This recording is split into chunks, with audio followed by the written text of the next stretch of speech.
Hello everyone, Cheyenne here from Whispering Winds Shop, and today I'm going to just give a bit of a tutorial on how I make the dream catchers that I sell in my shop. So before I start any project, I always burn a little sage. This just clears the space and any energies that I have in my workspace here so we can start out fresh. Just put that to the side there. The next thing is I gather all my materials. Here I have a ring, I have some buckskin, a scissors, all of my beads, and I've got some feathers over here and a few other things that we will be using. Now to start off with, I will cut the buckskin about an inch wide or so and probably about 2 feet in length.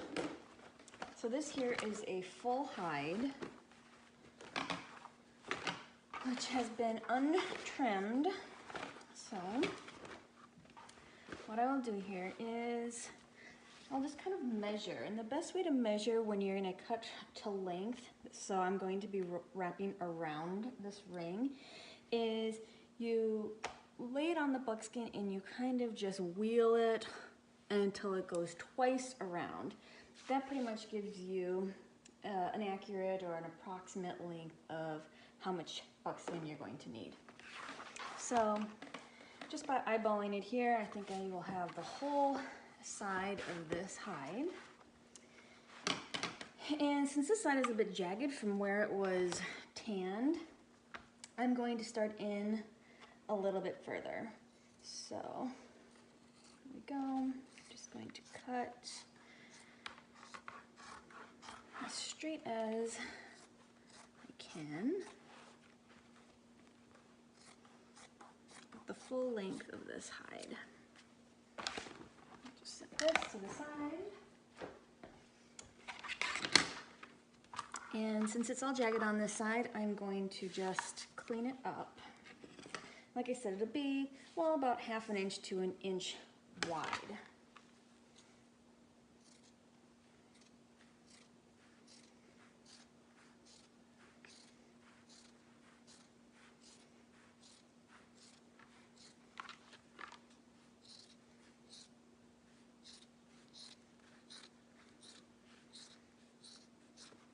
Go. And this part, this scrap, I'm going to put off to the side because I can use that for some other projects. So what I do, this is a pretty stretchy hide. I'm just going to stretch it out just a little bit so when I wrap it around, it wraps nice and flat. So here I'm going to start with the suede side up. What I'm going to do is I'm going to take a hot glue gun here, and I have got some Gorilla Glue sticks in here. Just going to put a little bit of glue on there, and then I'm going to stick it down. This Gorilla Glue can take a little bit longer to dry than your regular glue sticks, so I just want to keep that in mind.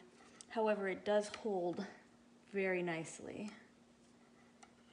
Once you have it on there, it's pretty much permanent.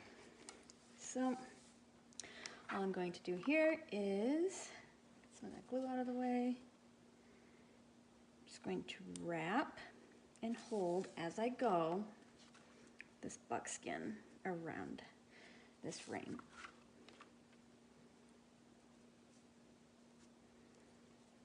You just always want to maybe pull it taut, wrap it around so it lays flat. You don't want a bunch of bumps and wrinkles and bubbles in it because it's just not going to look as nice.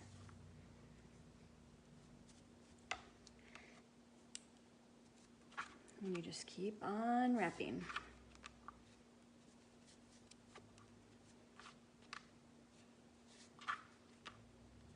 So the next thing I'll do is I will lay out kind of a preliminary design of how I want the Dreamcatcher to look. So what I'm going to do here is I'm just going to lay out some of these hair pipes around, and I'm just going to get kind of an idea of the design I'm going going for with this Dreamcatcher.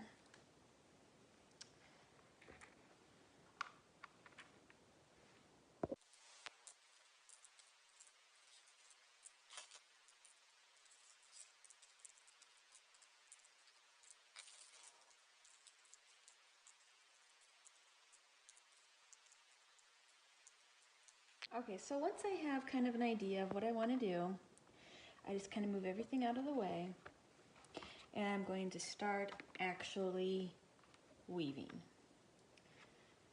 So what I'm going to do is I'm going to tie this on,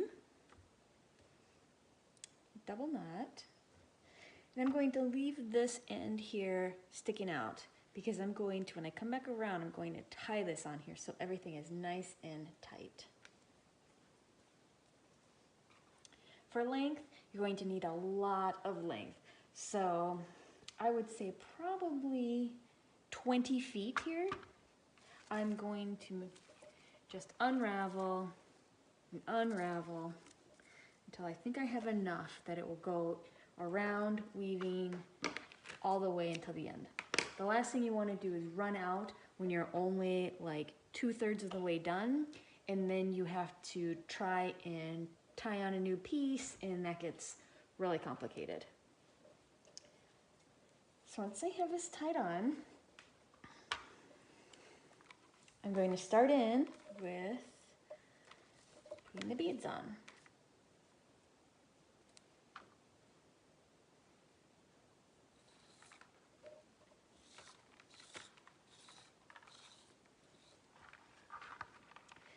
Now when you're working with hair pipes on Dreamcatchers, you want to make sure that you leave enough room so that when you come back around, that they'll be able to slant. If you have them too close, if you tie it right here, they're not going to be able to move, and it's going to be really hard to put your next knot in when you go around the second time. So I give myself at least 1/4 to 1/2 inch space so that hair pipe will have a nice lean to it. Right about like that.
Okay, so when I get this last hair pipe on here,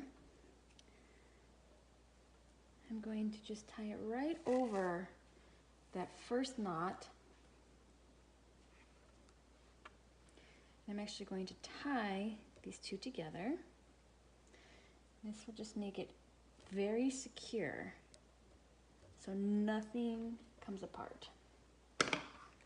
Let's trim it. Then I use a lighter and I just melt this side so that it never unravels.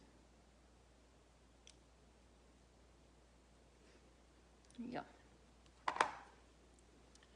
And now, because I like the way it looks when I stack the beads, instead of going around without beads, I'm just going to continue on adding beads.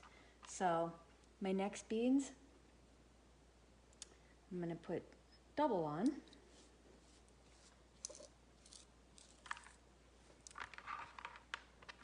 I'm going to push them right up in here.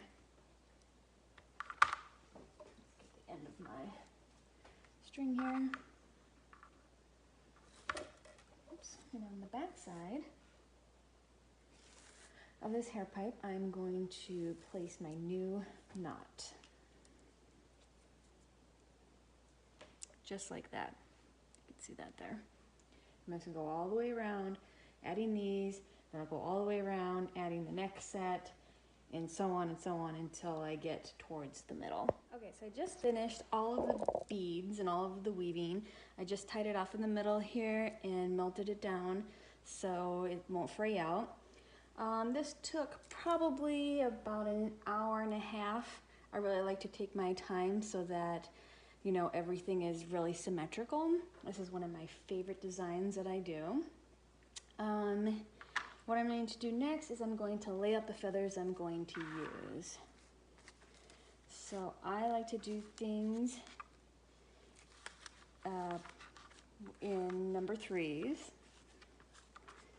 So I'm going to do 3 on each side. And just kind of give an idea of where I want to tie them on here. So in the middle, I'm going to use this hand-carved bone arrowhead. And I'm just going to stick that right in the middle. Now, to tie the feathers on, I do it with a cone. You could just tie them straight on, but I feel like it looks a little bit better and a little bit neater, when you use a cone. So how I do this is I take some of this thread and I'm going to just tie it on here nice and tight. Just put a nice knot in here. Sometimes you gotta, you know, use your teeth to get it tied on. Okay. Cut off this end and melt that down. I'm just going to trim this here so it fits in the cone a little nicer. So as I do is I just feed it through this metal cone.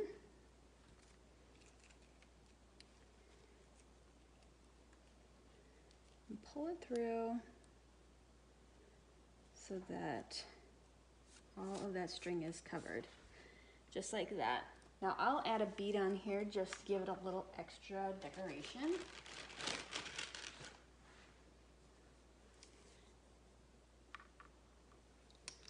Just like that. And then what I'll do is I'll just tie it on there. I'll do the same for all of these, and then I will finish it off with this bone arrowhead. Here is my finished Dreamcatcher. I did decide to add a couple extra feathers. I felt like it just needed a little extra. This took me probably about 3.5 hours without interruptions to complete. I know this was a little bit more of an intermediate level tutorial, but if you liked it, let me know. If you have any other ideas for tutorials that you would like to see, just let me know in the comments below. Thank you, and I will see you next time.